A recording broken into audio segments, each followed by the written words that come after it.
धर्म, कर्म, विधि विधान और ज्योतिष की सटीक जानकारी पाने के लिए YouTube चैनल जीवन दर्पण को सब्सक्राइब करें और हाँ, अपडेट रहने के लिए बेल आइकन दबाना ना भूलें।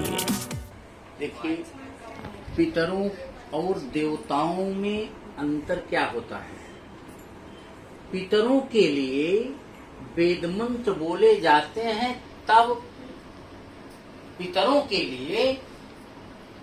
पितरों का केवल स्मरण करने मात्र से सारे पितर इस भूतल पर आ जाते हैं।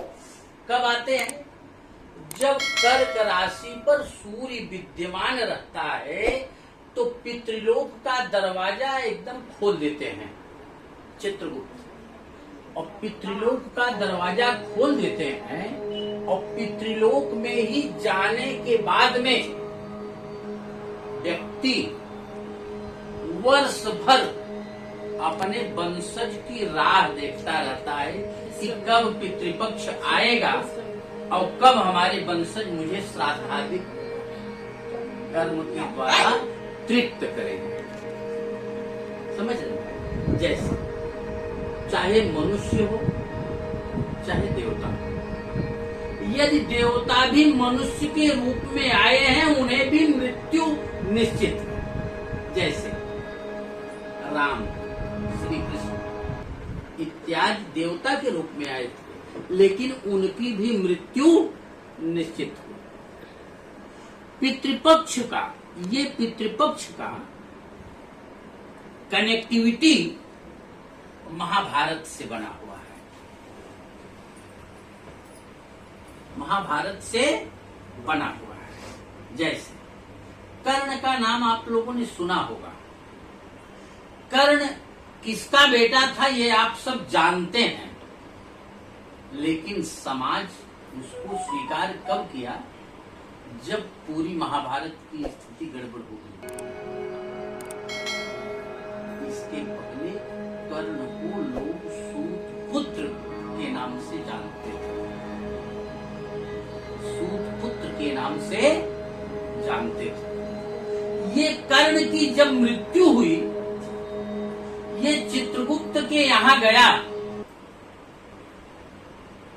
चित्रगुप्त ने कहा कि आपने अपने वंशज का श्राद्धादिक कर्म नहीं किया है, या आपका कोई वंशज आपका श्राद्धादिक कर्म नहीं किया है, इस कारण आपको मुक्ति नहीं।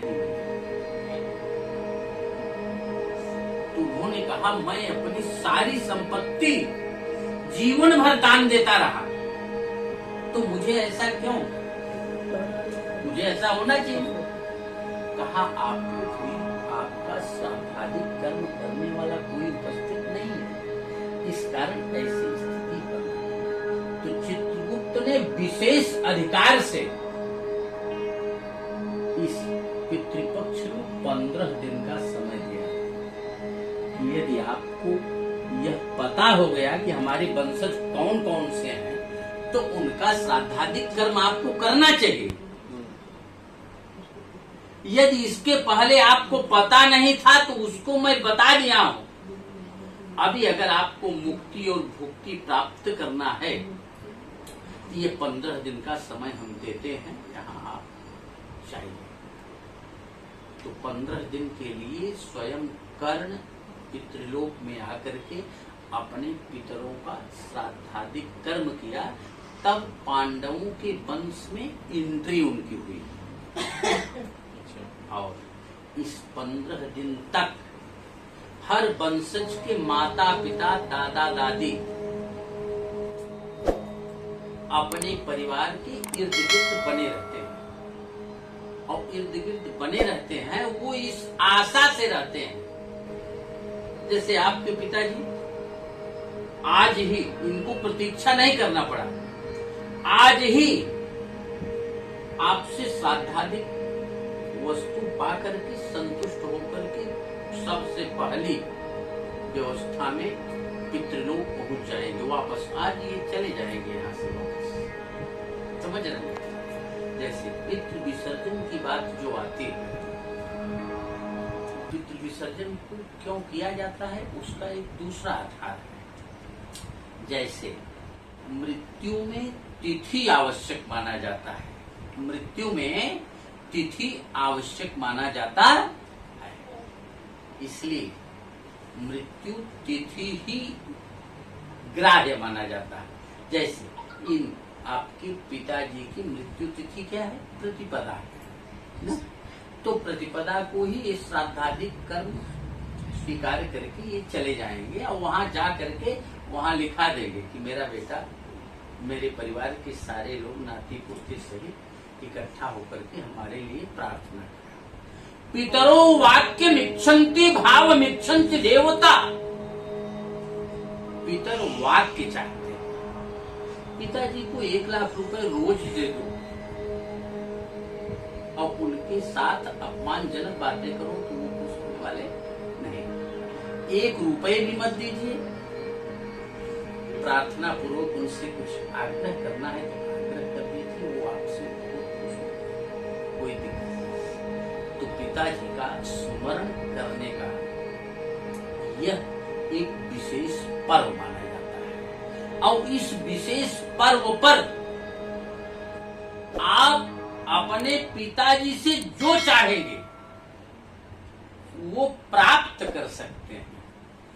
हृदय से अगर आप मानेंगे तो निश्चित क्योंकि पुत्र की परिभाषा बताया गया है कि पुम नाम नरकात त्रायते इति पुत्र।